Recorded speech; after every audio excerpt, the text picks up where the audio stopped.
कामचोर देवरानी। एक बार की बात है, सुषमा अपने पूरे परिवार के साथ खुशी खुशी मोहन नगर में रहती थी। उसकी 2 बहुएं थी, पल्लवी और शिवानी। एक दिन दोनों बहुएं रसोई में काम कर रही होती है कि तभी उनकी सास सुषमा उन्हें बुलाती है। अरे बहू, जरा इधर तो आना। शिवानी, जरा जाकर देखना सासू माँ क्या कह रही हैं। दीदी आप ही देख लो ना जाकर, आपको भी तो सुनाई दे रहा है। अरे मैं आटा गूंद रही हूँ ना, तुम चली जाओ। हाँ तो मैं भी तो सब्जी काट रही हूँ ना दीदी। अरे बहू जल्दी आओ। ओह, ये तो जाएगी नहीं, मैं ही जाकर देखती हूँ कि क्या करना है। पल्लवी सुषमा के कमरे में जाती है। जी मम्मी जी, क्या हुआ? शाम को घर पर कुछ मेहमान आने वाले हैं, तो तुम अच्छा सा खाना बना लेना बहू। ठीक है मम्मी जी, आप बता दीजिए क्या क्या बनाना है और कितने लोग आ रहे हैं।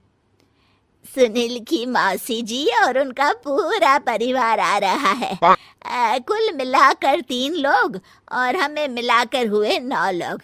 तो अभी से ही तैयारी करना शुरू कर दो। और हाँ, घर की सफाई भी कर देना, हाँ अच्छे से। जी मम्मी जी, सब काम हो जाएगा, आप चिंता मत कीजिए। पल्लवी शिवानी को घर में मेहमान आने वाले हैं इसके बारे में बताती है। क्या 9 लोगों का खाना बनाना होगा, घर की सफाई करनी है? बाप रे, सासू माँ ने तो हमें घर की नौकरानी ही समझ कर रखा है। ऐसा नहीं बोलते शिवानी, हम इस घर की बहू हैं और घर के काम करना हमारा फर्ज है। दीदी तो है ही सासू माँ की चमची, जब देखो सासू माँ सासू माँ। मैं तो इतना सारा काम नहीं करने वाली।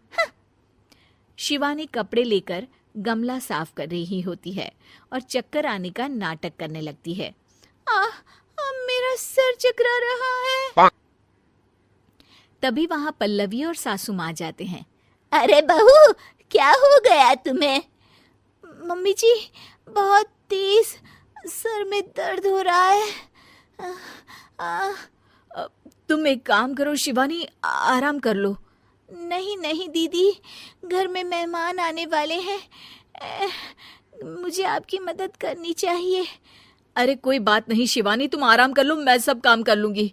ठीक है दीदी, अगर आप इतना कह रही हैं तो आराम कर लेती हूँ।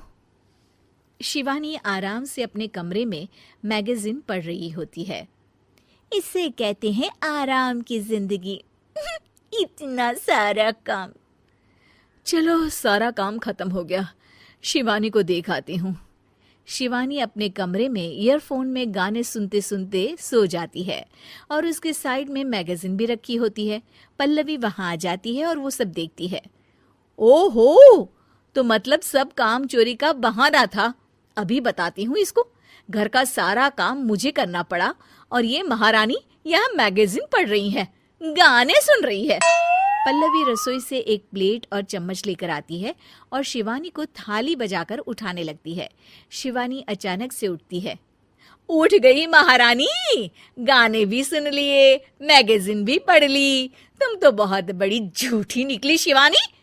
तुमने सर दर्द का बहाना बनाया ताकि काम करने से बच सको। हाँ बनाया बहाना, तो क्या करती, इतने सारे काम करती।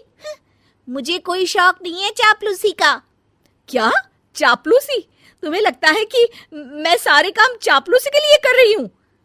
नहीं तो क्या। तभी वहां सासू माँ आ जाती हैं। अरे बहू, वो लोग बस आने ही वाले हैं, तुम तैयारियां कर लो। जी सासू माँ, तुझे तो मैं बाद में देखती हूँ। सब खाना खाने बैठते हैं और खाना शुरू करते हैं। तभी सुनील की मौसी बोलती है।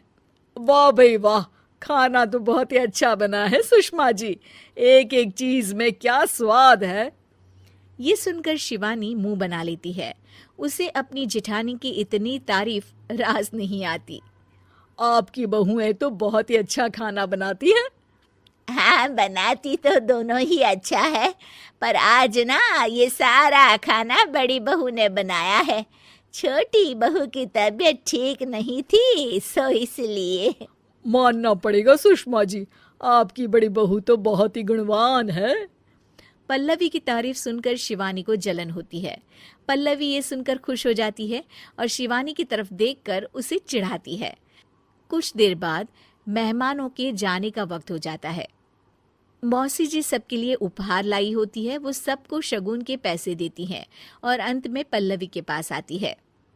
तुम्हारे लिए शगुन का लिफाफा तो है ही, पर बहू तुम्हें एक और उपहार भी मिलेगा इतना अच्छा खाना बनाने के लिए। मौसी अपने सोने के कंगन निकालकर पल्लवी को पहना देती है। ये लो, ये मेरे मनपसंद कंगन है, अब से ये तुम्हारे हुए। धन्यवाद मौसी जी। ये देखकर शिवानी तो पूरी तरह से जल जाती है और गुस्से से रसोई में चली जाती है। तभी वहां पल्लवी आ जाती है और उसे अपने कंगन दिखाने लगती है। देवरानी जी, अब आपका सर दर्द ठीक तो है ना? मुझे लगता है कि अब सर दर्द शुरू हो गया होगा आपका।